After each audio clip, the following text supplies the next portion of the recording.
तो प्यारे साथियों नमस्कार, स्वागत है। आशा करता हूं कि आप सब बहुत अच्छे होंगे। चलिए शुरू कर लेते हैं आज की क्लास को। तो आज का जो सबसे पहला सवाल है वो आप सबकी स्क्रीन पे दिखाई दे रहा है। जल्दी से वीडियो को लाइक कर दीजिए। जितने भी साथी अभी देर से जुड़े हैं उनको भी नमस्कार, सबका स्वागत है। फटाफट वीडियो को लाइक करिए और आ जाइए कमेंट बॉक्स में और सवालों के जवाब देना शुरू कर दीजिए। तो आज का सबसे पहला सवाल जो आपके स्क्रीन पे दिखाई दे रहा है, आसान सवाल है, कई बार पेपर में आया हुआ सवाल है। इनमें से किस बोली में ने का प्रयोग नहीं होता? सवाल पूछा गया, इनमें से किस बोली में ने का प्रयोग नहीं होता है? ने। अब देखिए ने क्या है? एक चिन्ह है। किसका चिन्ह है? कर्ता कारक का चिन्ह है। किसका चिन्ह है? कर्ता कारक का चिन्ह है। तो अब जो ट्रेंड है पेपर में प्रश्न पूछने का वो थोड़ा सा बदला हुआ है, थोड़ा सा चेंज है। इस पैटर्न में जो सवाल बनते हैं ये कि व्याकरणिक विशेषताएं पूछी जाती हैं। पहले पूछा जाता था कि किस बोली का क्षेत्र क्या है, तो क्षेत्र से आगे बढ़कर व्याकरणिक विशेषताएं आपसे पूछी जाएंगी। तो आप अगर देखें कर्ता कारक ने का प्रयोग कहां कहां किस किस में नहीं किया जाता, तो इसमें हरियाणवी हिंदी से है, मालवी कौरवी में भी किया जाता, अवधी में इसका प्रयोग नहीं किया जाता। और अवधी की एक समकक्ष बोली है जिसको हम क्या कहते हैं? बघेली। और काफी कुछ इसी से मिलता जुलता भी है।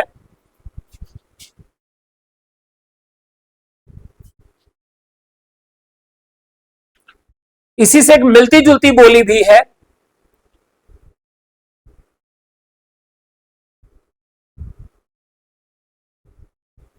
हाँ, दिखने लगा। इसी से मिलती जुलती भी एक बोली है जिसको हम भोजपुरी कहते हैं। क्या कहते हैं? भोजपुरी।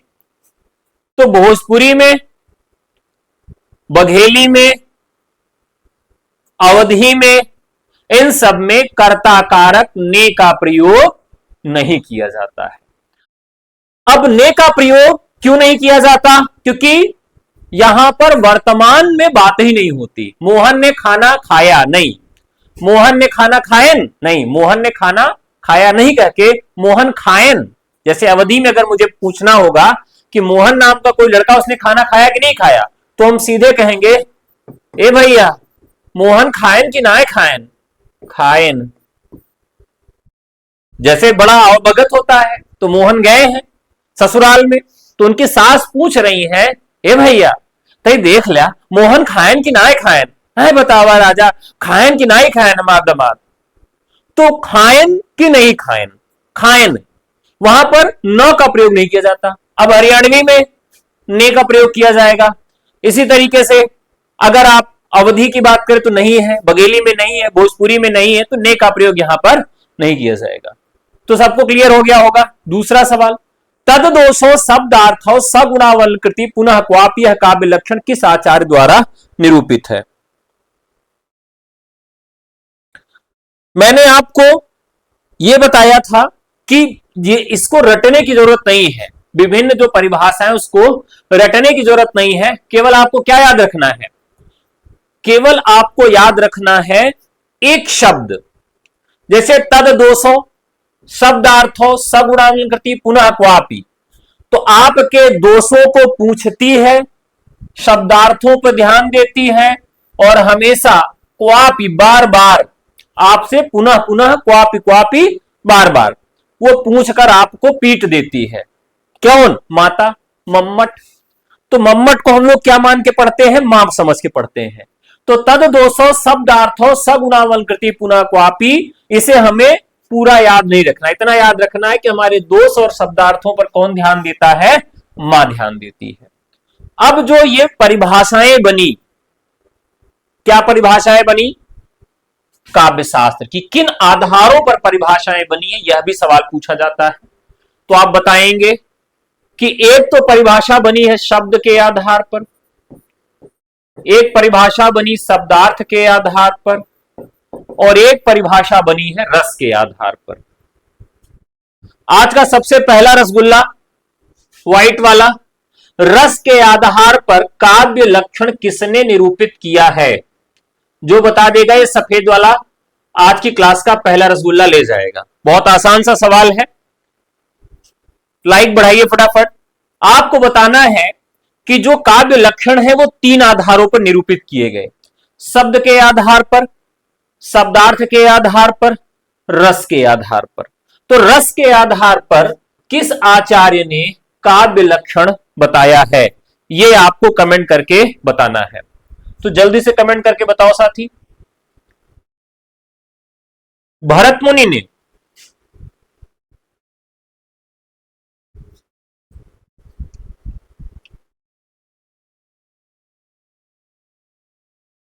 हाँ, तो किसने निरूपित किया है? एक जवाब आया है, क्या आया है जवाब? विश्वनाथ का, और एक है जगन्नाथ। एक है विश्वनाथ और एक है पंडित जगन्नाथ। रमणीयार्थ प्रतिपादक शब्द काव्यम, तो जगन्नाथ ने शब्द को कहा, नहीं भाई इनको हटाइए। विश्वनाथ का ने क्या परिभाषा की? वाक्यम रसात्मकम काव्यम। तो वाक्यम रसात्मकम काव्यम की बात किसने किया है? वह आपके विश्वनाथ ने किया है। ऐसा खोपड़ी तोड़ेंगे ना आप लोगों की, हैं? पगला गए हो, पढ़ना लिखने में ध्यान ही नहीं लग रहा है, हद है। अरे बबुआ ऐसे कैसे काम चलेगा? पेपर एकदम नजदीक आ गया है, अब तो सीरियस होके पढ़ लो मुन्ना। हाँ, पढ़ाई मन नहीं लग रहा है ना आप लोगों की। चलिए अगला सवाल। रस विवेचन में चित्र तुरंग न्याय की कल्पना इनमें से किस आचार्य ने की है? चित्त तुरंग न्याय, ये पहले हम ये जानते रहे कि चित्त तुरंग न्याय होता क्या है। देखो जैसे हमने चित्र में एक मासूका बना दिया, सुंदर स्त्री मैंने बना दिया, ठीक है। अब मान लीजिए इस सुंदर स्त्री को हम क्या कह दें? इस सुंदर स्त्री को हम कैटरीना कह दें, और आपके यहां कोई नौटंकी हो, कोई कार्यक्रम हो, ऑर्केस्ट्रा हो, और उस ऑर्केस्ट्रा में भी एक लड़की आए डांस करने के लिए, नर्तकी आए, और लोग उसको क्या कहने लगे कि यार ये तो कैटरीना है। वो एकदम कैटरीना की तरह रूप रंग आकार सब कुछ कर ले, तो वो चित्र तुरंग होगी। चित्र तुरंग होगी यानी जैसे वो उतनी ही कैटरीना सही है, रियल है, वास्तविक है, जितना चित्र में बना हुआ घोड़ा वास्तविक होता है। यानी इसका उदाहरण उन्होंने कैटरीना कैफ से नहीं दिया था, तो मैं अपने से दिया क्योंकि कैटरीना को आप लोग ज्यादा पसंद करते हैं, जल्दी बता देंगे। अब अगर इसको हम रस सिद्धांत से देखें तो उन्होंने कहा कि रामलीला में काम करने वाला जो राम है वो उतना ही वास्तविक है, उतना ही सत्य है, जितना घोड़े का चित्र वास्तविक होता है। यानी चित्र में बना हुआ घोड़ा जितना वास्तविक है, उतना ही रामलीला में मंचन करने वाला, अभिनय करने वाला राम वास्तविक है। बस, ठीक है। संकुक हो गए, कौन हो गए? चित्त तुरंग न्याय संकुक हो गए। और इनका जो सिद्धांत है वह भी याद रखिएगा, क्या है? अनुमितिवाद है, अनुमितिवाद, ठीक है। यानी ये शंकु से निकले, अनुमति दिए और भाग गए, ऐसे याद रखना है, ठीक है। लाइक बढ़ाइए फटाफट। इनमें से किस आचार्य ने काव्य गुणों की संख्या 10 मानी है?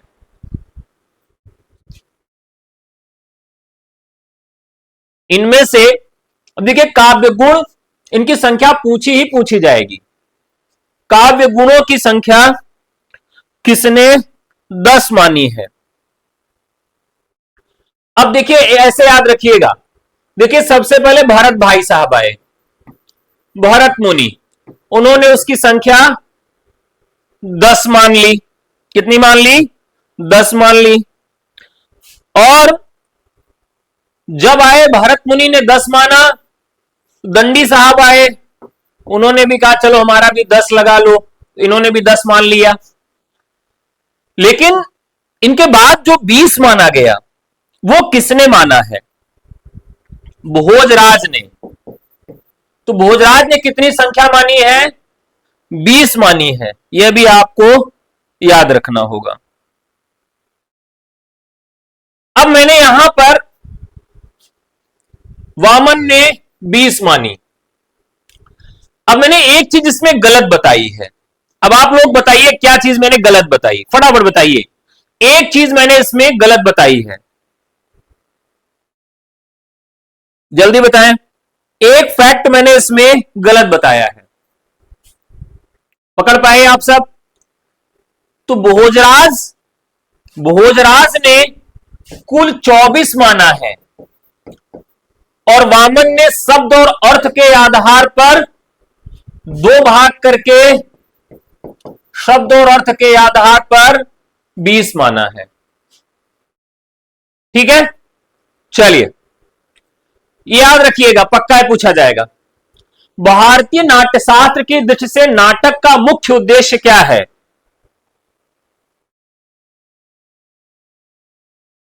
मुख्य उद्देश्य क्या है? अब आप पंचम वेद की तरफ चलिए। किसके तरफ चलिए? पंचम वेद की तरफ चलिए। स्त्रियों को, शूद्रों को, या जो निचली जातियां थी या जो अनपढ़ लोग थे, उनके लिए वेद का अध्ययन जो था वह विहित था कि वो इसका अध्ययन नहीं कर सकते हैं। ऐसी स्थिति में मनोरंजन के साधन आम लोगों तक पहुंचे, इसके लिए पंचम वेद का निर्माण किया गया। और पंचम वेद का जो निर्माण किया गया वो चारों वेदों से थोड़ी थोड़ी चीजें ग्रहण करके बनाया गया। अब जैसे जब शाम ढले तो मेरे दिल में आ जाना, साम वेद से क्या लिया गया? गीत ले लिया गया ना। अब गाना ऐसे ही मैंने याद करके आया था आपको कि जब शाम ढले तो मेरे दिल में आ जाना। अब यजुर्वेद, यजु करना। अब आप अगर यजु कर अभिनय करना है तो मुंह धो के जाएंगे ना, तो अभिनय हो जाएगा, अभिनय। ऋग्वेद, ऋग्वेद किसके लिए प्रसिद्ध है? पाठ के लिए। तो अथर्ववेद, अथर्ववेद से क्या ले लिया गया? रस ले लिया गया। अब ये सारी चीजें ग्रहण कर ली गई। तो गाना से साम याद रखना है, जब शाम ढले तो मेरे दिल में आ जाना। शाम से गीत, अभिनय करेंगे तो मुंह धो के जाएंगे, यजु करके जाएंगे। ऋग्वेद पाठ, अथर्ववेद रस। ठीक है, याद रहेगा। तो ये सब कुछ मिलाया गया।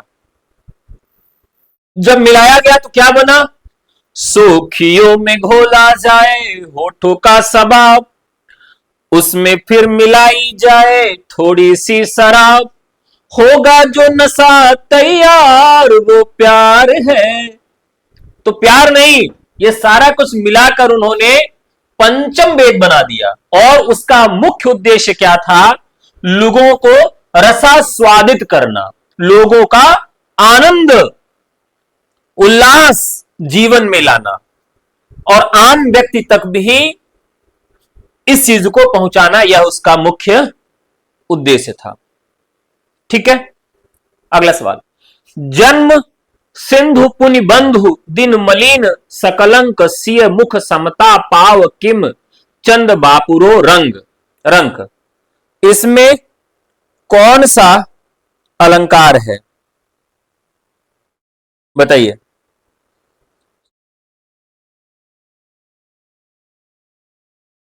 अब ध्यान रखना है कि एक इसमें अलंकार है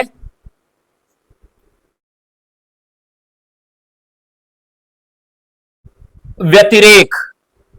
क्या है? व्यतिरेक। तो व्यतिरेक में क्या होता है? व्यतिरेक में होता है कि जैसे कोई उपमान है, उपमान, और कोई उपमेय है। तो जैसे मान ली मैंने कहा यहां पर जन्म सिंधु पुनि बिंदु दिन मलिन सकलन सिय मुख समता चंद। तो यहां सिय का मुख है और यहां पर चंद है। तो अगर चांद को बढ़ाया जाए आगे, यानी चांद बहुत खूबसूरत है, तब तो ठीक है, तब तो उपमा हो जाएगी। लेकिन अगर मुख की विशेषता ज्यादा बताई जाए और मुख से चांद की तुलना कर दी जाए, तो वहां पर क्या हो जाता है? व्यतिरेक हो जाता है। तो यह जरूर याद रखिएगा, किसी पद में उपमान की अपेक्षा उपमेय को अधिक बढ़ा चढ़ाकर प्रस्तुत जब किया जाए तो वहां व्यतिरेक होता है। अब यहां जो मुख है उसका वर्णन बहुत ज्यादा बढ़ा चढ़ा के किया गया है और चांद का वर्णन कम किया गया है। तो कभी भी स्थिति आए तो वहां पर आपका क्या होगा? व्यतिरेक होगा। क्लियर है? कोई कंफ्यूजन तो नहीं है? कंफ्यूजन है तो लाइक ठोको फटाफट। अरे आप लोग का अंगूठा कटवा लेंगे, समझ लो, तुम लोग लाइक नहीं करते हो। चलो भैया अगला सवाल। बनारस अखबार का प्रकाशन कब शुरू हुआ? 1845 साप्ताहिक, 1845 साप्ताहिक। इंग्लैंड से प्रकाशित होने वाले पत्र का नाम क्या है? तो इस पत्र का नाम हिंदुस्तान था और यह पत्र बाद में कहां से छपने लगा था? तो काला कांकर से, जहां से कविता लिखी गई। कौन सी? शांत स्निग्ध ज्योत्सना उज्ज्वल अपलक नयन नीरव भूतल सैकत सैया पर दुग्ध धवल तनवंगी गंगा ग्रीष्म विरल। तो गंगा जी को एक कृषकाय युवती के भांति प्रदर्शित किया गया। किसने किया? वही छायावाद के सुकुमार कवि। तो काला कांकर राजा के यहां गए तो रात में नौका विहार किए, तब उन्होंने यह गीत लिखा, कविता लिखी, नौका विहार। उसी जगह से काला कांकर से ही पहले इंग्लैंड से प्रकाशित होता था और बाद में ये काला कांकर से प्रकाशित होने लगा था।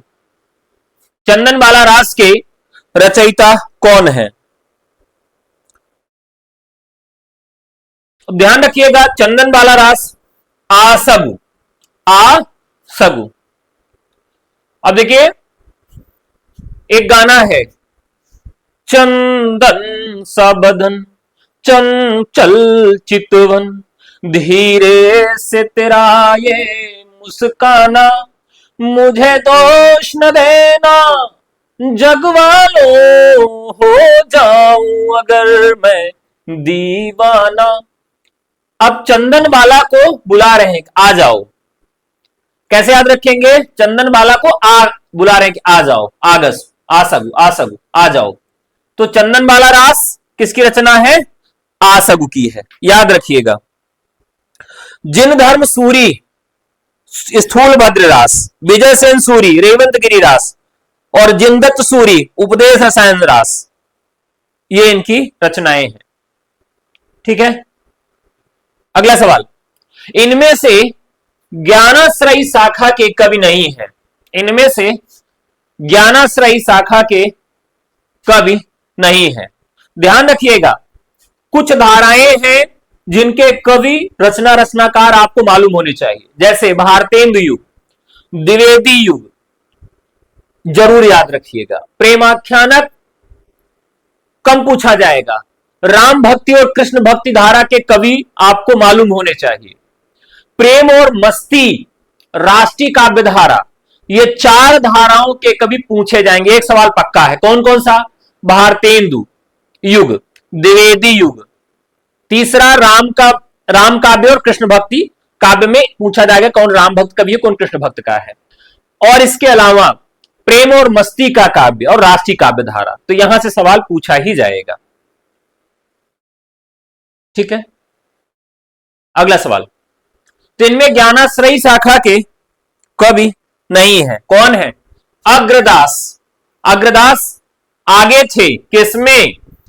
तो हम लोगों के यहां एक कहावत है, लड़का अगर मान लीजिए कोई किसी लड़के की विशेषता पूछी गई, का हो मोनू का हाल है, अरे मोनू बहुत आगे है, मोनू का बताएं अब हम।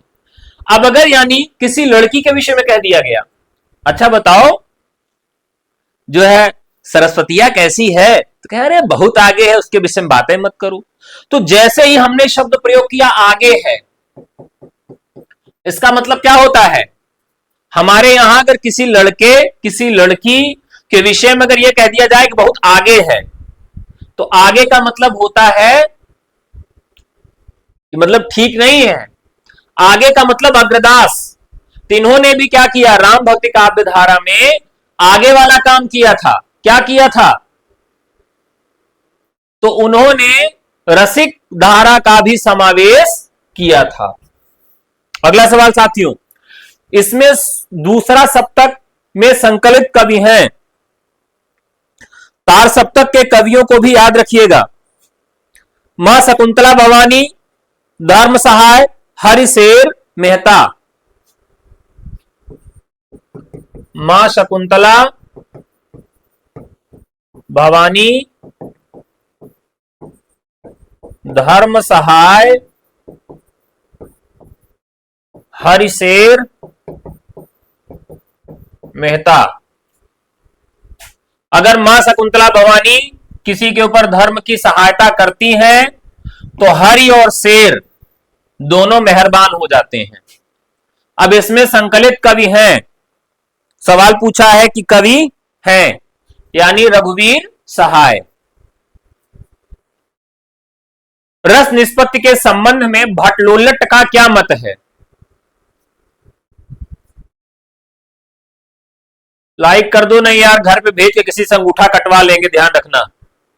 रस निष्पत्ति के संबंध में भट्टलोल्लट का क्या मत है? अब देखिए सारे मत को मजे मजे में याद कर लो, बहुत ही आवश्यक है। अब देखिए एक व्यक्ति है जो कहीं जा रहा है और भट्ट से उलट गया।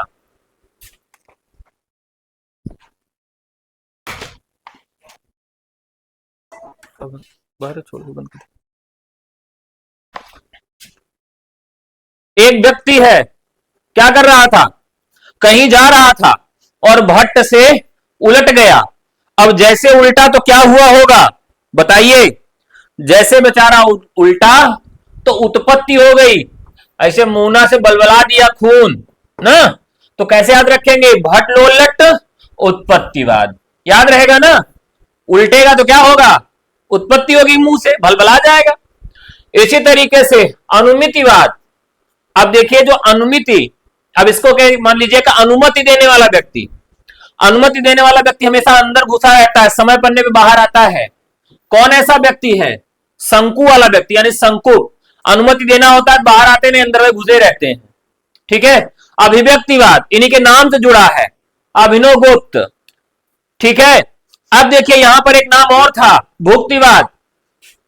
क्या था? भुक्तिवाद या भोगवाद। अब इसमें एक व्यक्ति ऐसा है जो बहुत भोग विलास करता है, उसके नाम से ऐसा लगता है। क्या नाम है उसका? नायक। नायक हमेशा यही काम करता है ना, तो भट्ट नायक हो जाएंगे। ठीक है, क्लियर है। आरोपवाद भी इसको कैसे याद रखेंगे? तो व्यक्ति जो गिर जाता है वो क्या करता है? वो दूसरे पर आरोप लगाता है। कई बार आप रील देखते हैं मजे मजे में, इसको सीरियस मत लीजिएगा, लड़कियां स्कूटी चलाती रहती हैं ना, और दूर से पीछे से कोई व्यक्ति आ रहा है, अपने आप गिर गए, क्या कहती भैया तुमने गिरा दिया, मजाक में कह रहा हूं, सीरियस मत लेने, गाली देने लगो मुझे ही। तो क्या करती हैं, गिरने पर आरोप लगा देती हैं। तो इस तरह से इसको याद रखना है, भूले नहीं।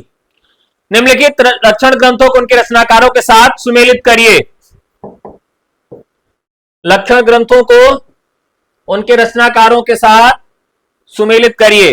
अब साथियों, लक्षण ग्रंथ क्या होता है और लक्षण ग्रंथ लिखता कौन है, लक्षण ग्रंथ होते क्या हैं और इसका लेखन कौन करता है। तो लक्षण ग्रंथ का जो लेखन है वह किसके द्वारा किया जाता है। हाँ, देखिए दो धाराएं चली प्रमुख रूप से, एक थे जो केवल नियम मानते थे, दूसरे नियम बनाते थे, उस पर उदाहरण भी लिखते थे। अब मान लीजिए मैंने कह दिया कि एक नया अलंकार है, अलंकार का नाम टपाटप है, कहे अच्छा गुरुजी उदाहरण बताइए, तो हमने उदाहरण भी बता दिया। वैसे रीति काल में काव्यशास्त्र के कुछ नियम बनाए गए रस छंद अलंकार के, और उन नियमों के उन्होंने मान लीजिए कह दिया कि चिपचिप नामक एक नया संचारी भाव है, ठीक है, तो कहे अच्छा इसका उदाहरण बता दीजिए। तो नियम बनाने के साथ जिन्होंने उदाहरण भी बना के दे दिया, और जो उदाहरण वाले ग्रंथ हैं उन्हीं को लक्षण ग्रंथ कहा गया। तो यहां पर उन्हीं के साथ इनका मिलान करना है। बताओ गुरु फटाफट। तो बहुत ही महत्वपूर्ण सवाल है। भाषा भूषण, तो देखिए एक जसवंत सिंह थे विपक्ष के नेता, तो नेताओं का प्रमुख गुण क्या होता है, भाषण देना यानी भाषा। ललित ललाम, देखिए मुंह में राम मति राम, ललित ललाम मुंह में राम। काव्य निर्णय, अब आजकल का फैशन क्या हो गया है, क्या फैशन हो गया कि भिखारी हर चीज का निर्णय कर रहे हैं, श्रृंगार का भी निर्णय कर रहे हैं और काव्य का भी। अब विनोद कौन कर रहा है, गूगली वुगली वृक्ष, विनोद कौन करता है, पद्माकर यानी चांद, ठीक है, जिसमें तालाब। चलिए, विशाल भारत पत्र के प्रथम संपादक कौन थे, फटाफट जवाब दीजिए। विशाल भारत के प्रथम संपादक तो कौन थे, बनारसी दास चतुर्वेदी जी थे। सोए पलाश दहकेंगे शीर्षक नवगीत संग्रह के रचनाकार कौन है, सोए पलाश दहकेंगे, चलिए फटाफट जवाब दीजिए। चलिए सॉरी डी, ये तो कोई ऑप्शन ही नहीं है। 15 15 15 फटाफट 15। तो ये इसके रचनाकार हैं नचिकेता, राइट आंसर क्या होगा, नचिकेता, ठीक है। अगला सवाल, भाषा निबंध मति मंजुल मातनोति किस कवि द्वारा रचित श्लोक का अंश है। बढ़िया सवाल है।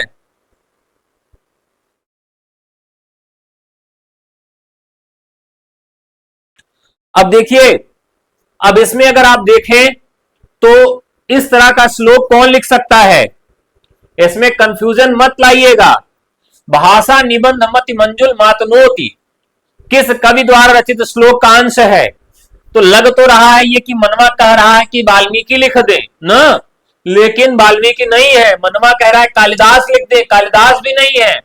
मनवा कह रहा है जयदेव लिख दे, यह भी नहीं है, तुलसीदास हैं। क्यों तुलसीदास हैं, तो तुलसीदास संस्कृत के भी बहुत सारे श्लोक लिखते हैं।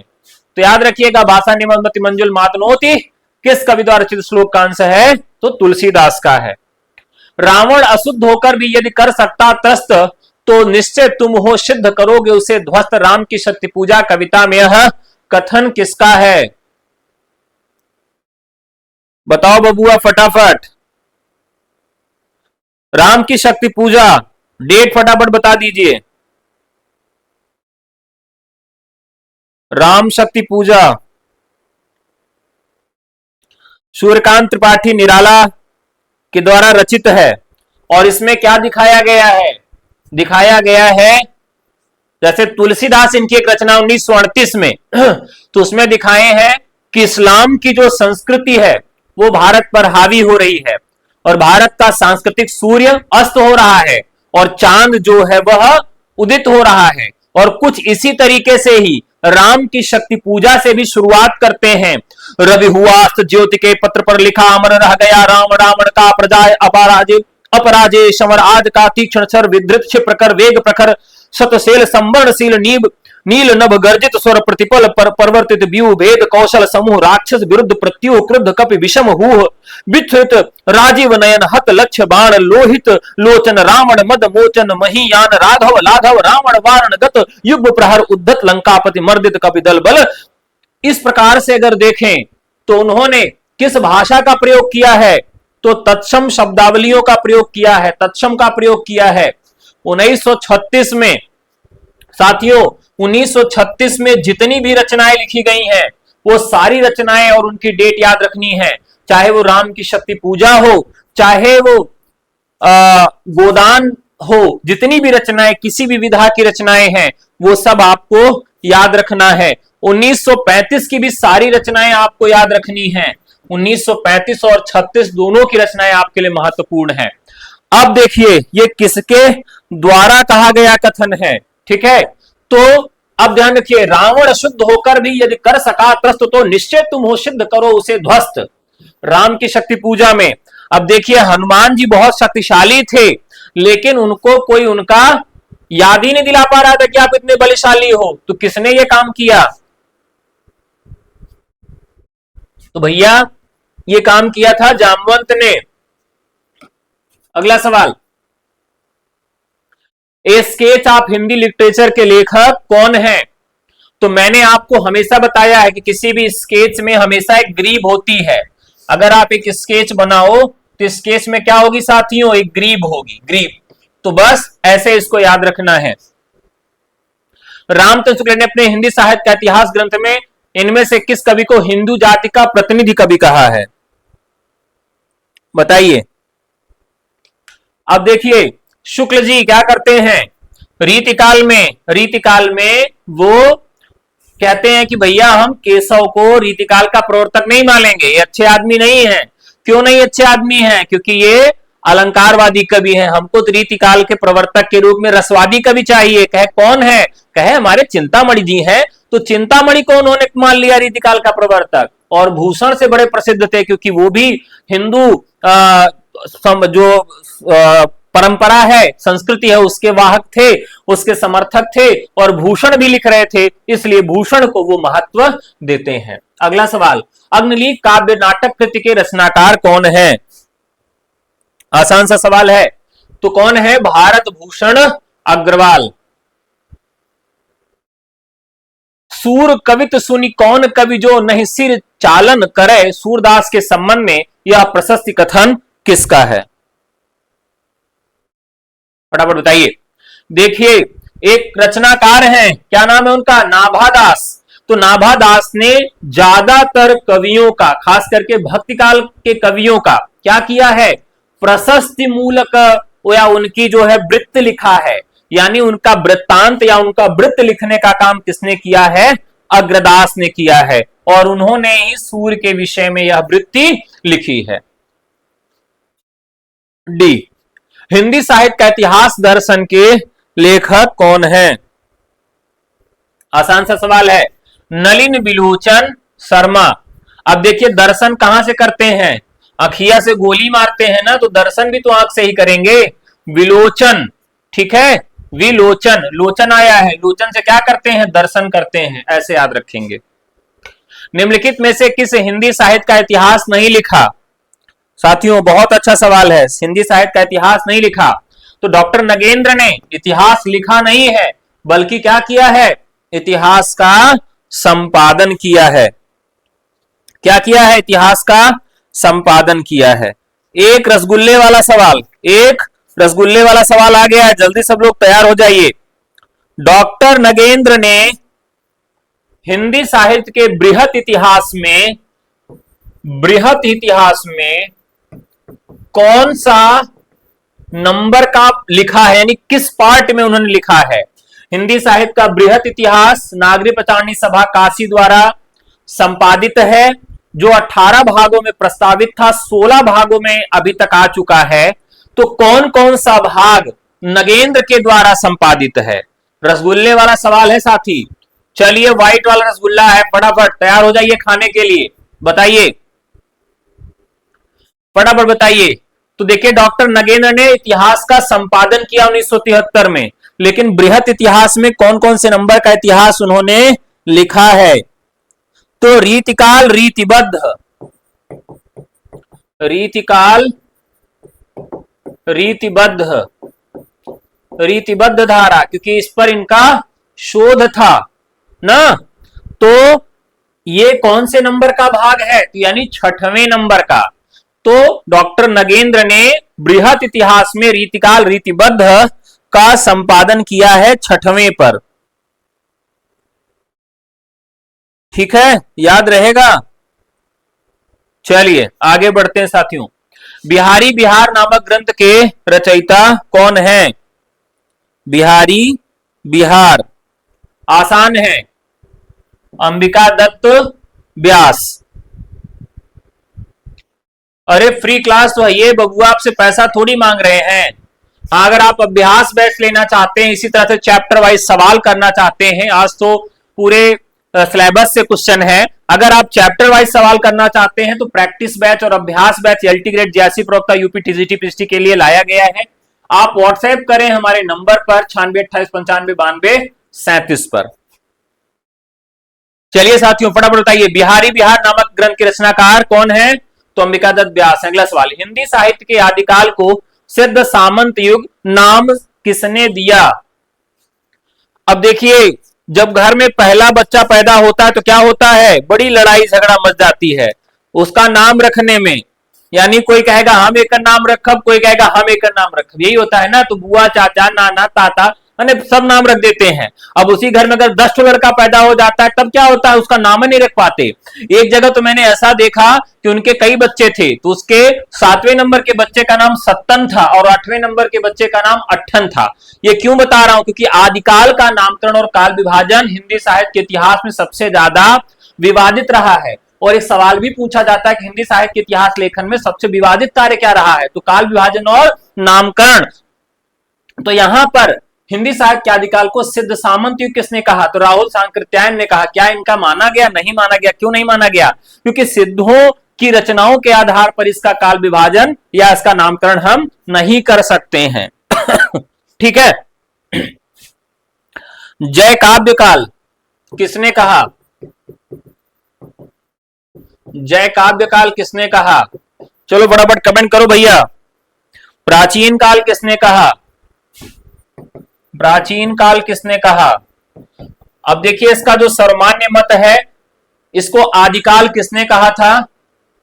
रसगुल्ला है भाई, लो रसगुल्ला है इस बार, ये व्हाइट वाला रसगुल्ला भी कुछ देर चलेगा। फटाफट बताइए कि जयकाव्य काल आदिकाल को किसने कहा और प्राचीन काल किसने कहा है? सही जवाब वालों को रसगुल्ला दिया जाएगा। चलिए फटाफट बताइए।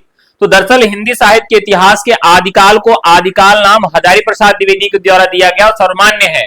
लेकिन यह प्रेरणा उनको कहां से मिली कि इसका आदिकाल नाम ही रखा जाए? तो आदिकाल नामकरण की प्रेरणा हजारी प्रसाद द्विवेदी को कहां से मिली थी? रामचंद्र के हिंदी साहित्य के इतिहास से मिली थी। उन्होंने लिखा था, क्या लिखा था? प्रथम उत्थान, द्वितीय उत्थान, तो इसी आधार पर मिली थी। तो जयकाव्य काल किसके द्वारा कहा गया? कोई आया है? हजारी प्रसाद, शंभुनाथ। चलिए चलिए देखिए, जिसने भी सही जवाब दिया है रसगुल्ला एक है वो लेके जाएं। प्राचीन काल किसने कहा था? शंभुनाथ सिंह ने। शंभुनाथ सिंह ने प्राचीन काल कह दिया। अब जयकाव्य काल किसने कहा? रमाशंकर शुक्ल रसाल ने इसको कह दिया है। ठीक है। आविर्भाव काल किसने कहा है? आविर्भाव काल किसने कहा है? तो आविर्भाव काल किसने कहा? शैलेश जैदी ने कहा है। किसने कहा साथियों? शैलेश जैदी ने इसको क्या कह दिया? आविर्भाव काल कह दिया। किसे? आदिकाल को। एक और सवाल, उत्तर अपभ्रंश काल किसने कहा है? चलिए इस पे काला वाला रसगुल्ला मिलेगा। उत्तर अपभ्रंश काल किसने कहा है? उत्तर अपभ्रंश काल, उत्तर अपभ्रंश काल किसने कहा है? भैया इस पे ब्लैक वाला रसगुल्ला मिलेगा, जल्दी से तैयार हो जाइए। सही जवाब देते हैं, कौन देता है? तो इसका जो है हरीश, एक नाम आता है हरीश, हरीश ने इसका नामकरण क्या किया है? अपभ्रंश काल का, उत्तर अपभ्रंश काल। नामकरण किसने किया? हरीश ने किया। ठीक है, लाइक बढ़ा दो, लाइक बढ़ा दो फटाफट। अगला सवाल, विद्यापति इनमें से किस रचना के आधार पर मैथिल कोकिल कहलाए? तो पदावली के आधार पर उनको मैथिल कोकिल कहा गया। ठीक है, एक सवाल और पूछा जाता है, देसिन बैना सब जन मिठा। तो देसिल बैना यानी उन्होंने देसी भाषा किसे कहा है?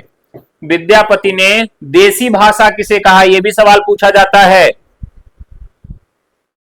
फटाफट बताइए, देसी भाषा किसे कहा है? चलिए, व्हाइट वाला रसगुल्ला तैयार है। विद्यापति ने देसी भाषा किस भाषा के लिए प्रयोग किया है? लाइक बढ़ाते जाइए। हाँ, तो देखिए सही जवाब अभी किसी का आया नहीं है, देखते हैं। चलिए चलिए फटाफट जवाब दीजिए। देसी भाषा विद्यापति ने किस भाषा के लिए प्रयोग किया है? विद्यापति ने देसी भाषा किस भाषा के लिए प्रयोग किया है? अब यहां जवाब आया है अपभ्रंश। नहीं, अपभ्रंश नहीं, नए नए नए नए नए गुरु। इलाहाबादी लोग नहीं नहीं कहते, नए। जैसे वहां अगर इलाहाबाद घूमने जाएंगे तो क्या कहेंगे? नए बाबा, तुमसे कहा बताइए, हम ऐसा नए हो तो नए कहते हैं। तो भैया नए कोई सही नहीं आया है। सही क्या होगा? सही होगा अवहट। उन्होंने अवहट भाषा के लिए देशी भाषा शब्द का प्रयोग किया है। चलो भैया,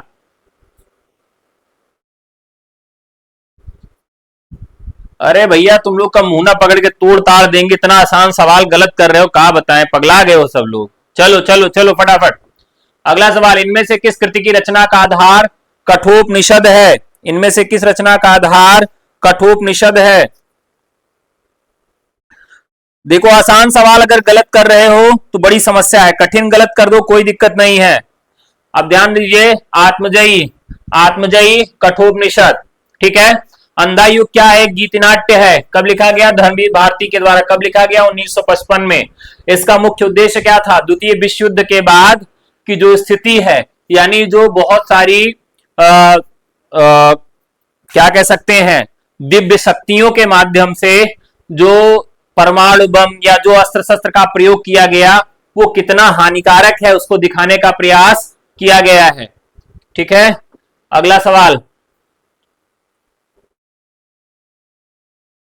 बताइए, मानव अथवा प्रकृति के सूक्ष्म किंतु व्यक्त सौंदर्य में आध्यात्मिक छाया का भान मेरे विचार से छायावाद की एक सर्वमान्य व्याख्या हो सकती है। तो ये तो कथन है साथियों नंदुलारे वाजपेयी का। लेकिन एक सवाल और बनता है, छायावाद स्थूल के प्रति सूक्ष्म का विरोध नहीं रहा। छायावाद स्थूल के प्रति सूक्ष्म का विरोध नहीं रहा। यह कथन किसका है? यह सफेद रसगुल्ले वाला सवाल है। छायावाद स्थूल के प्रति सूक्ष्म का विरोध नहीं रहा। अब ये स्थूल के प्रति सूक्ष्म का विरोध है, ये तो डॉक्टर नगेंद्र का कथन है, लेकिन छायावाद स्थूल के प्रति सूक्ष्म का विरोध नहीं रहा, ये किसका कथन है? बताओ फटाफट।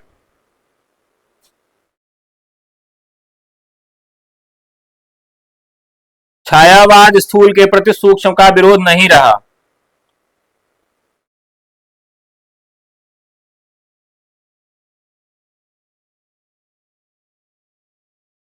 सूक्ष्म का विरोध नहीं रहा।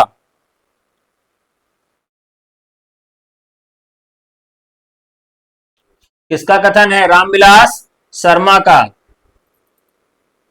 डॉक्टर नहीं रहा, रामविलास शर्मा। चलिए भैया, क्या नाम है आपका?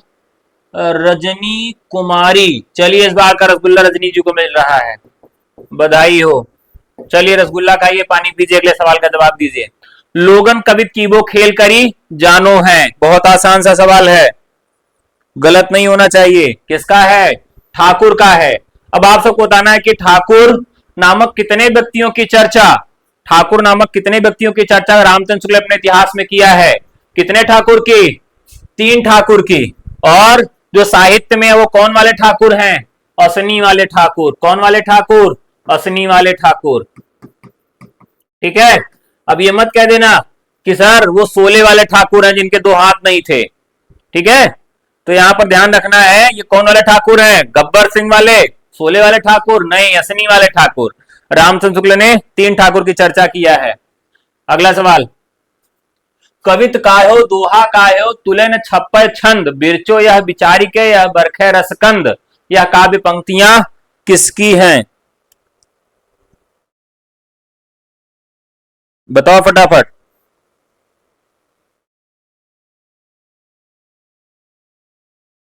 कवित कहो दोहा कहो, अगर थोड़ा सा अगर इसको देखें तो बहुत आसानी से तुक्का मार सकते हैं। देखिए साथियों, तुक्का भी है, आपको ध्यान रखिए।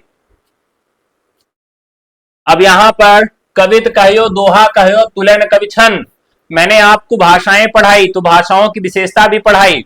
एक भाषा की विशेषता पढ़ाई थी, क्या विशेषता पढ़ाई थी? कि भैया इसमें औकारांत होता है।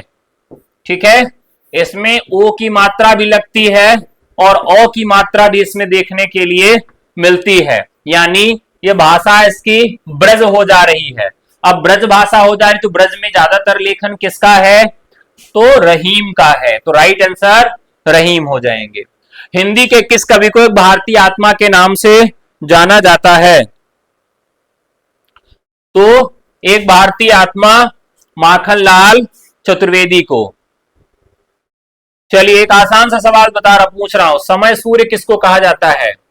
समय सूर्य और अधैर्य का कवि, अधैर्य का कवि किसे कहा जाता है? बहुत आसान सा सवाल है, सभी लोग जवाब दे लेंगे। समय सूर्य और अधैर्य का कवि किसे कहा जाता है? समय सूर्य और अधैर्य का कवि किसे कहा जाता है? अरे ईमानदारी से कहा भाई, दिनकर को। बहुत बढ़िया। अगला सवाल, इनमें से कौन सा कवि अपने रचनाकाल के अंतिम दौर में प्रगतिवाद के भौतिक दर्शन के साथ साथ अरविंद दर्शन से भी प्रभावित हो गया? बताओ भैया, फटाफट बताओ गुरु। देखिए छायावाद में जब हम बात करते हैं तो छायावाद के 4 आधार स्तंभ कवि हैं, प्रसाद, पंत, निराला और महादेवी। लेकिन एक समय ऐसा आया कि ज्यादातर कवि पलायनवादी हो जाते हैं और छायावाद से टिके नहीं रहते हैं और वो छायावाद छोड़कर और भी जगह घूमने टहलने लगते हैं। कहां घूमने टहलने लगते हैं? तो जैसे अगर हम सुमित्रा नंदन पंत की बात करें तो पंत जो है छायावादी, प्रगतिवादी, अंतश्चेतनावादी और नव मानवतावादी, इन 4 काव्य धाराओं में उन्होंने रचनाएं की हैं। तो यहां पर जो कवि हैं वो सुमित्रा नंदन पंत हैं, जो अरविंद दर्शन से प्रभावित हो जाते हैं। ध्यान रखिएगा, उनकी प्रगतिवादी जो रचनाएं हैं युगान, युगवाणी और ग्राम्या है, ये जरूर याद रखिएगा। छायावादी में उच्छ्वास, ग्रंथि, वीणा, पल्लव और गुंजन है। उच्छ्वास की डेट पूछी जा सकती है, उच्छ्वास की डेट 1920 है। तुलसीदास रचित विनय पत्रिका में पदों की कुल संख्या कितनी है? बताओ गुरु। तुलसीदास द्वारा रचित विनय पत्रिका में कुल पदों की संख्या, बलि पत्रिका, ठीक है, बलि पत्रिका मैंने आपको बताया था कि बलि पत्रिका यानी जिस भी रचना में बलि है या तो पत्रिका है, वो सब क्या हो जाएंगी?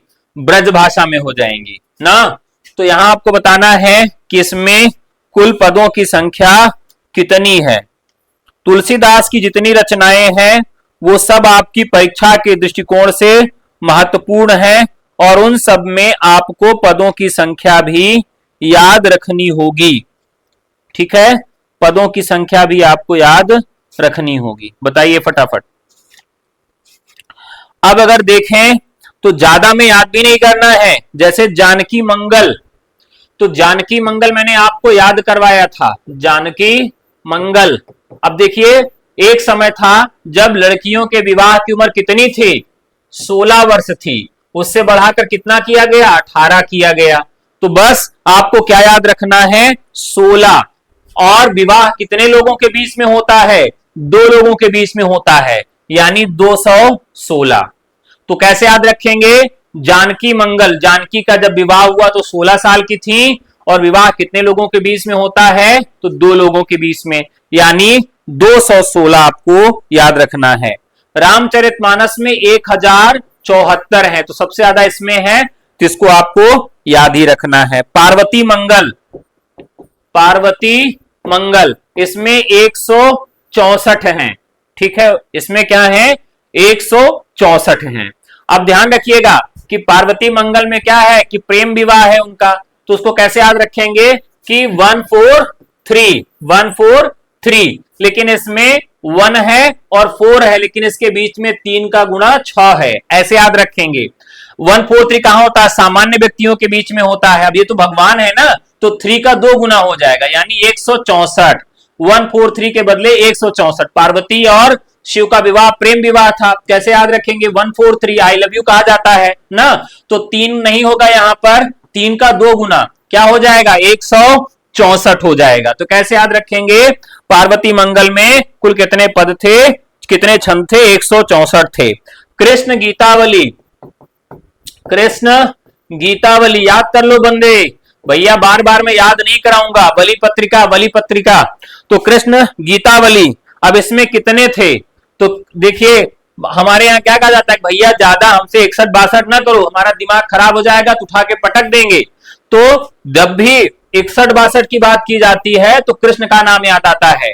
बड़े आदर्शवादी थे राम, और कृष्ण क्या करते थे? 61-62 करते रहते थे, तो कृष्ण गीतावली 61, इस तरह से हम इसको याद कर लेंगे। अब बात आती है विनय पत्रिका की। विनय पत्रिका में 279 विनय पत्रिका, ठीक है।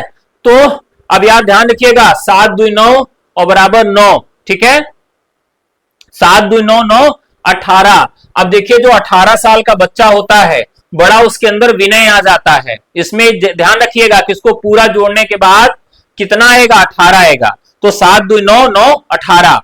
तो राम भगवान जब बहुत विनयी कब हुए, उनके अंदर विनय कब आया? जब वो 18 साल के हो गए। तो विनय पत्रिका यानी 279, ऐसे याद रखना है। याद हो रहा है कि नहीं याद हो रहा है? याद रखना।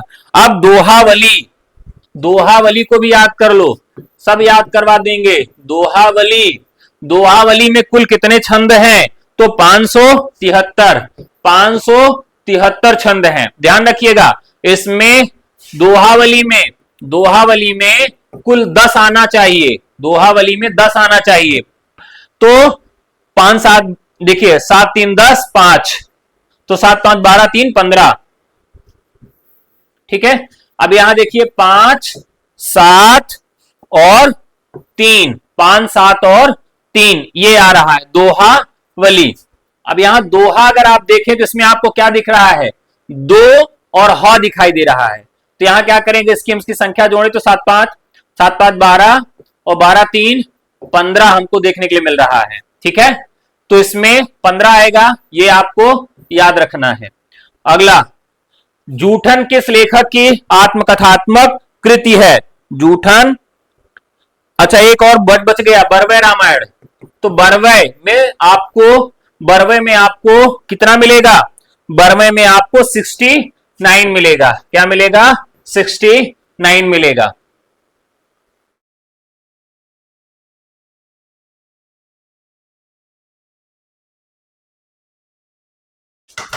ठीक है, कैसे याद रखेंगे? बरवय, बरवय का मतलब कहते हैं बर बुताया है, बर बुताया है। कौन बर बुताया है? अब अगर कोई बुढ़वा 69 साल का हो जाता है क्या कहते हैं? अरे भैया बर बुताया है बुढ़ौना, यही कहा जाता है ना। तो बुढ़वा कब बर बुताता है? 69 साल की उम्र में। यानी बरवय रामायण में कुल छंदों की संख्या कितनी हो गई? 69 हो गई, 69 हो गई। राम, अब ध्यान रखना है कि तुलसीदास की कितनी रचनाओं में 7 कांड हैं। अब ये सवाल जो बता देगा उसको रसगुल्ला मिलेगा। तुलसीदास की कितनी रचनाओं में 7 कांड हैं? तुलसीदास की कितनी रचनाओं में 7 कांड हैं? चलो भैया बहुत देर हो गया, रसगुल्ला नहीं दिए थे, मुंह मीठा करो, फटाफट तैयार हो जाओ, जल्दी से जवाब दो। रसगुल्ला तैयार हो गया है। चलो भैया, सफेद वाला रसगुल्ला है। बताओ तुलसीदास की कितनी रचनाओं में कुल 7 कांड हैं? फटाफट बताओ। गलत नहीं होना चाहिए, नहीं खोपड़ी तोड़ देंगे। तुलसीदास की कितनी रचना में 7 कांड हैं? वाह भाई वाह भाई वाह भाई, बहुत बढ़िया, 4। तो तुलसीदास की 4 रचनाओं में 7-7 कांड हैं। कौन कौन सा? एक तो रामचरितमानस, एक गीतावली, एक बरवै छंद, बरवै रामायण, और एक कवितावली। जूठन, ओम प्रकाश, वाल्मीकि। अगला सवाल, इनमें गौतम बुद्ध के आख्यान पर रचित नाटक कौन सा है? गौतम बुद्ध के आख्यान पर रचित नाटक कौन सा है? जल्दी बताओ गुरु। तो राइट आंसर लहरों के राजहंस। निम्नलिखित रचनाओं को सुमेलित करना है, निबंध है। क्या है साथियों? निबंध संग्रह है। मैंने सिल पहुंचाई, मैंने सिल पहुंचाई। ध्यान रखिएगा, जब आप विद्या वाले जीवन में थे, किस जीवन में थे? विद्या वाले जीवन में। जब आप पढ़ते थे ना, तो घर में क्या होता था? अगर कोई शादी विवाह पड़ा, कोई कामकाज पड़ा है, तो सिल मंगवाई जाती थी कि जाओ बेटा सिल लेके आ जाओ। बड़े लोगों को नहीं, जो विद्या अर्जन कर रहा है, जो पढ़ रहा है। तो कैसे याद रखेंगे? मैंने सिल पहुंचाई। किसने सिल पहुंचाई? जो उस समय विद्या अर्जित कर रहा था। तो मैंने सिल पहुंचाई विद्या निवास मिस्र का हो गया। ऐसे इस निबंध को याद रखेंगे। सुनो भाई साधो, सुनो भाई साधो। अब देखिए, अब जो साधो है, साधो क्या करता है? साधु हमेशा हरि और शंकर की पूजा करता है। सुनो भाई साधु और शंकर परसाई। शिखरों के सेतु, शिखरों के सेतु। अब शिखरों पर हमेशा कौन से भगवान बैठे रहते हैं? कैलाश वाले, यानी शिव प्रसाद सिंह। रस आखेटक, रस आखेट, यानी कुबेरनाथ राय, कुबेरनाथ राय। अब इसी से जुड़ा हुआ एक सवाल और आपके ऊपर फेंक रहा हूं, जल्दी से जवाब दीजिए। काला रसगुल्ला, सवाल क्या है आपके लिए? सवाल है महाकवि की तर्जनी किसकी रचना है? जो सही जवाब दे देगा उसको रसगुल्ला खिलाऊंगा गुरु तुरंत। महाकवि की तर्जनी किसकी रचना है? चलिए देखते हैं सबसे पहले कौन जवाब देता है। घबराओ नहीं, कितने ऑप्शन नहीं दिख रहा है, कोई बात नहीं है, बताओ फटाफट बताओ। कुबेरनाथ। किसने सही जवाब दिया सबसे पहले?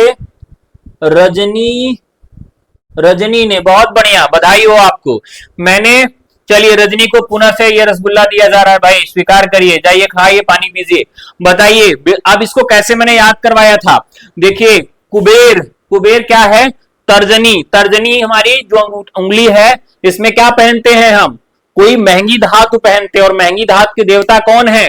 कुबेर है। कुबेर के पास सारी धातुएं और सारे धन धान्य होते हैं। इसी से याद रखेंगे क्या महाकवि की तर्जनी, महाकवि की तर्जनी में जो अंगूठी है वो किसकी है? कुबेर की है। तो ऐसे इसको याद रख लेंगे। रक्षाबंधन कहानी के लेखक कौन है? रक्षाबंधन कहानी के लेखक कौन है? बहुत महत्वपूर्ण सवाल है।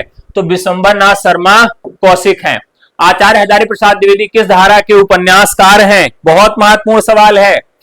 तो यहां पर देखिए, यहां पर ध्यान दीजिएगा कि हजारी प्रसाद द्विवेदी किस धारा के उपन्यासकार हैं। तो यहां अगर उपन्यासकार पूछा है तो सांस्कृतिक और मिथकीय हैं। अब इनके उपन्यासों का क्रम भी पूछा जाता है, कैसे याद रखेंगे? बाणचार पुन पोथा, कैसे याद रखेंगे इनके उपन्यासों का क्रम? बाणचार पुन पोथा, बाणचार पुन पोथा, ये इनके उपन्यासों का क्रम है, ऐसे याद रखेंगे। इसके अलावा पूछा जाता है कि किस प्रकार के आलोचक हैं, यह भी पूछा जाएगा कि हजारी प्रसाद द्विवेदी किस प्रकार के आलोचक हैं साथियों। तो आप क्या बताएंगे? मानवतावादी आलोचक हैं। इसी तरीके से इनसे पूछा जाता है कि किस प्रकार के इतिहासकार हैं हजारी प्रसाद द्विवेदी, किस प्रकार के इतिहासकार हैं, किस प्रकार के इतिहासकार हैं। तो क्या बताएंगे? समाज शास्त्रीय। किस प्रकार के? समाज शास्त्रीय, समाज शास्त्रीय। तो आपसे अगर पूछा जाए किस प्रकार के इतिहासकार हजारी प्रसाद द्विवेदी, समाज शास्त्री हैं। किस प्रकार के आलोचक हैं? तो मानवतावादी हैं। और किस प्रकार के उपन्यासकार हैं? तो सांस्कृतिक और मिथकीय प्रकार के हैं। ठीक है, चलिए अगला सवाल। परीक्षा गुरु उपन्यास का प्रथम प्रकाशन कब होता है? बहुत ही महत्वपूर्ण सवाल है गुरु, ये सवाल बड़ा कंफ्यूज करने वाला होता है। तो यहां पर 1882 द राइट आंसर परीक्षा गुरु का प्रथम। तो अंग्रेजी ढंग का पहला उपन्यास है, किसने कहा था? रामचंद्र शुक्ल ने कहा था। लाइक बढ़ाओ यार। निष्कवच उपन्यास की लेखिका कौन है? निष्कवच उपन्यास की लेखिका कौन है? राजी सेठ हैं। लोग हैं लाभ कवित बनावत, मोहितो मेरे कवित बनावत, यह कथन किस कवि द्वारा रचित है? लोग हैं लाभ कवित बनावत। तो ये कौन से हैं? घनानंद के हैं। किसकी रचना है? घनानंद की है। चलो फटाफट आगे बढ़ते हैं। नाखून क्यों बढ़ते हैं? दरअसल हजारी प्रसाद द्विवेदी की जो नातिन है वो उनसे सवाल पूछ लेती है कि बाबा ये हमारे नाखून क्यों बढ़ते हैं, और इस प्रकार से भारत की संस्कृति या संस्कृति को ध्यान में रखते हुए उन्होंने नाखून क्यों बढ़ते हैं इसका जवाब अपने एक निबंध में दिया है। तो ये उनका बहुत ही महत्वपूर्ण निबंध हो जाता है। वह सफर था कि मुकाम कृति की लेखिका कौन है? वह सफर था कि मुकाम कृति की लेखिका कौन है? तो मैत्रेयी, पुष्पा, चिन्हार, ललमिलिया, गोमा हस्ती है ना। चलिए फटाफट लाइक करते चलिए। इनमें से शब्द और उसके सही अर्थ का एक युग्म गलत है। चलिए, युयुत्सु युद्ध करने का इच्छुक सही है। मुमुक्ष मोक्ष प्राप्ति का अभिलाषी सही है। जिज्ञासु जानने की इच्छा रखने वाला सही है। तितुर्षु, तितीर्षु, तितुर्षु का मतलब क्या होता है? जल्दी से कमेंट करके बताएं। तितीर्षु तप करने में संलग्न। तितीर्षु का मतलब क्या होता है? चलिए फटाफट बताइए। तैरने या मोक्ष पाने का जो इच्छुक होता है उसको तितीर्षु कहा जाता है। तो इस प्रकार से ये ऑप्शन गलत है। आंख का अंधा गांठ का पूरा, इसका अर्थ क्या होता है? तो इसका अर्थ होता है मूर्ख व्यक्ति किंतु धनी। अगला सवाल, स्वधर्म शब्द का विलोम क्या होगा? ध्यान रखना है विलोम में जो शब्द जिस तरीके से बना है, जिस तरीके से बना है, अगर वो उपसर्ग लगा के बना है तो विलोम उपसर्ग वाला होगा। तत्सम में शब्द है तो तत्सम में विलोम होगा। तद्भव में विलोम है तो विलोम भी उसका जो सीधा होगा वह भी तत्सम में होगा। तद्भव में तद्भव में होगा। और यदि अर्ध तत्सम में कोई शब्द है, जैसे एक शब्द आ गया कान्हा, तो कान्हा क्या है साथियों? ये अर्ध तत्सम का शब्द है। तो अर्ध तत्सम में अगर शब्द होगा तो उसका विलोम भी अर्ध तत्सम में ही होगा। तो 46 का जवाब देना गुरु, जल्दी बताओ। राइट आंसर क्या हो जाएगा? परधर्म। इनमें से अशुद्ध वाक्य है, इनमें से अशुद्ध वाक्य है। आज मौसम अच्छा है, बिल्कुल अच्छा है। अब परीक्षा होने वाली, एकदम होने वाली है। मैंने पत्र भेज दिया, हाँ ठीक है। कल, आज और कल अवकाश होगा, तो यहां पर यह आपका गलत है। धर्म बुद्धि में समास कौन सा है? बहुत तगड़ा सवाल है। धर्म बुद्धि में कौन सा समास है? तो धर्म बुद्धि में कौन सा समास है? बुद्धि कैसी है? धार्मिक है, यानी विशेषण विशेष से हो जाएगा। तो विशेषण विशेष रहने पर कर्मधारय समास होता है। अब एक सवाल और है, एक सवाल और है, फटाफट जवाब दीजिएगा। एक समास है, एक समास, इस बार पीला वाला मोहन भोग खिलाएंगे जो सही जवाब देगा। एक समास आपसे पूछूंगा, ठीक है? जो सही जवाब दे देगा। समास का नाम है साग सब्जी। क्या है? साग सब्जी में कौन सा समास है? तो जो सही जवाब देगा उसको मोहन भोग खिलाएंगे। देखते हैं कितना लोग सही जवाब देते हैं। बिना जवाब देने मत जाना भाई, बताओ।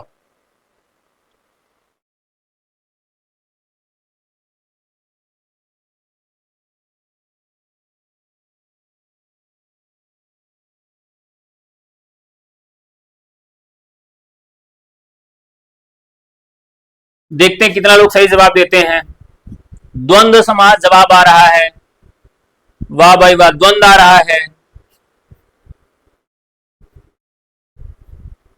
समधन गया, समधन गया, संज्ञा, समाहार, द्वंद्व। अरे भाई वाह, ऐसा मनवा कह रहा है ना, ऐसा मनवा कह रहा है ना कि खोपड़िया पकड़ के कहीं ऐसे रगड़ दें आप लोगों की। मतलब मन की बात आप लोगों को बता रहा हूं, मन की बात बता रहा हूं। वाह, दुखी कर दिए आप लोग। साग सब्जी में कौन सा समास है?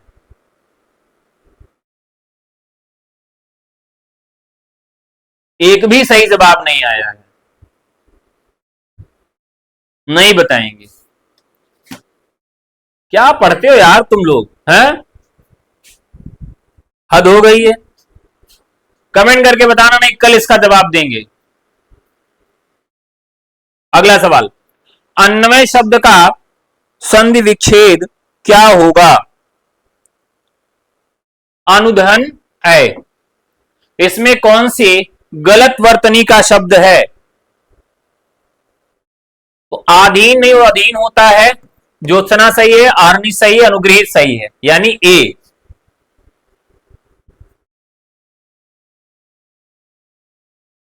चलिए, तो आज के सवाल यहीं तक। सवाल कैसे लगे जरूर बताइएगा। इसका पार्ट 2 कल लेकर आएंगे, ठीक है। और जो समास पूछे हैं उसको भी कमेंट करके जरूर बताइएगा, ठीक है। चलिए चलिए, बहुत बढ़िया बहुत बढ़िया। एक बार सब लोग फटाफट लाइक कर दीजिए।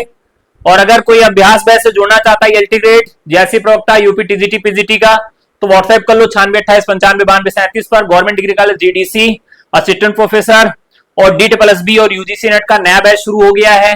उसके लिए जुड़ना चाहें तो व्हाट्सएप कर ले 9628959237 पर। आज की क्लास कैसी लगी कमेंट करके जरूर बताइएगा। जो सवाल आपके लिए छोड़े गए हैं कमेंट बॉक्स में उनका जवाब जरूर दीजिएगा। फिर मिलते हैं आप लोगों से, तब तक के लिए नमस्कार, जय हिंद, धन्यवाद।